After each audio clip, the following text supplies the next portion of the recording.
چل هۆکار بۆ وازهێنان لە گوناه و تاوان. خاڵی نۆیەم بیرکردنەوە لە دیمەنی قەبر. خوشتی عزیزم، برای ڕێزدارم، ئەی ئەو کەسەی کە دەتەوێت پشت لە گوناه و مەعسیەت بکەی، ڕوو لە پەروەردگارت بکەی، بیر لە دیمەنی قەبر بکەوە، بیر لەو چرکە ساتە بکەوە کە دەتخەنە ناو قەبرەوە. هەر کاتێک گوناه بە خەیاڵت داهات، با ئەم دیمەنە لە پێش چاوت بێتن، با ئەو ساتە لە پێش چاوت بێت کە دۆست و هاوڕێکانت، کە خۆشەویستەکانت، کە کەس و کارت لەوێ هەر هەمووی ماڵ ئاواییت لێ دەکەن. کاتێک کە تۆیان خستە ناو قەبر، ئەوەی کە لەگەڵت دەمێنێتەوە تەنها کردەوە چاکەکانی خۆتە، تەنها عەمەلە ساڵحەکانی خۆتە. ئەگەر نادۆست و هاوڕێ، خزم و کەس و کار و خۆیش هەمووی ماڵ ئاوایی دەکاتن، تۆ بڵێ لەو ساتەدا چی لەگەڵت بێتە ناو ئەو گۆڕەوە؟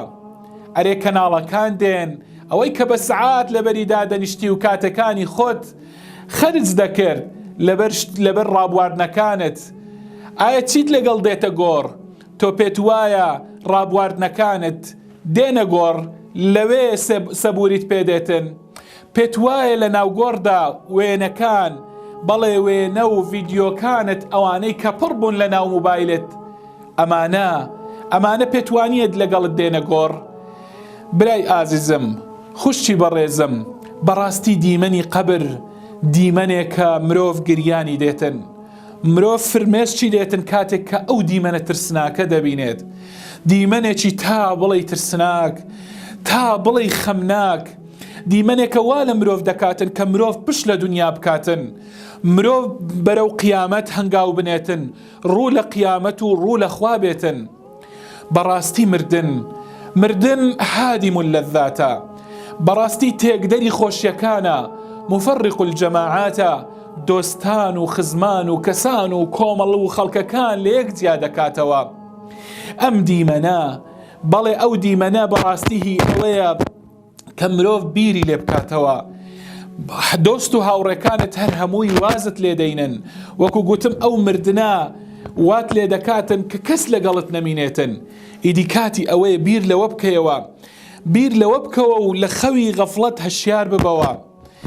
مردن هی ئەوەیە کە مرۆڤ هەشیار بکاتەوە لە قەبردا ئەو دەم و چاوە جوانانەی کە تۆ دەدیتن لە دنیادا.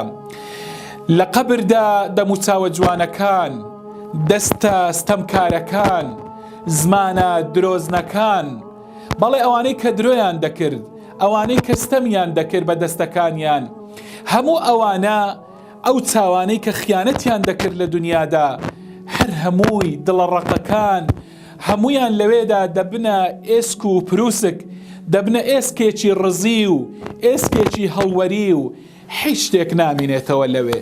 تەنها و تەنها کردەوەی چاک، عەمەلی ساڵح نەوێتن لەگەڵ مرۆڤ نایەتەوێ.